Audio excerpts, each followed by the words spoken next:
প্রিয় দেশবাসী, আসসালামু আলাইকুম রহমতুল্লাহ। আশা করি আপনারা যে যেখানে আছেন ভালো আছেন। আমি আজকে একটি গুরুত্বপূর্ণ বিষয়ে আমাদের নৈতিক একটি দায়িত্বের ব্যাপারে আপনাদেরকে সম্পৃক্ত করার জন্য আপনাদের সামনে হাজির হয়েছি। বাংলাদেশ জামাত ইসলামী তার জন্মলগ্ন থেকেই সমাজের কল্যাণে নিজেদের সমস্ত যোগ্যতা এবং অভিজ্ঞতাকে নিয়োজিত করার চেষ্টা করেছে এবং সেই চেষ্টা বর্তমানে অব্যাহত আছে। এ মাসের 21 তারিখ সকাল 10:38 ঢাকা সহ দেশের বিভিন্ন জায়গায় প্রবল ভূমিকম্প অনুভূত হয়।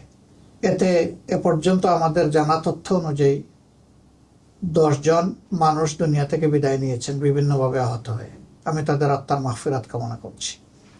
আরও অনেকেই আহত হয়েছে।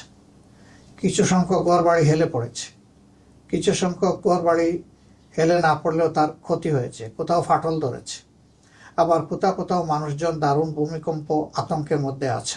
এই অবস্থায় আমরা আবার লক্ষ্য করলাম যে 31 ঘন্টার ব্যবধানে দ্বিতীয় আর্থকুয়েক আবার জনগণ এদেশে অনুভব করলো, যেটাকে আফটার শক বলা হয়। আল্লাহ তাআলা ভালো জানেন, তবে আমরা আল্লাহ তাআলার কাছে এই কঠিন পরিস্থিতিতে তার একান্ত সাহায্য এবং রহমত আমরা প্রত্যাশা করছি। আল্লাহ যেন সম্ভাব্য বিপদ থেকে এই জাতিকে হেফাজত করেন এবং আমাদের গুনাহ খাতা মাফ করেন। এক্ষেত্রে কৌশলগত সহযোগিতা দেওয়ার জন্য বাংলাদেশ জামাত ইসলামী দক্ষ প্রকৌশলীদের নিয়ে একটি কার্যকর টিম গঠন করেছে এবং এই টিম আগামীকাল থেকে তাদের কার্যক্রম শুরু করবে।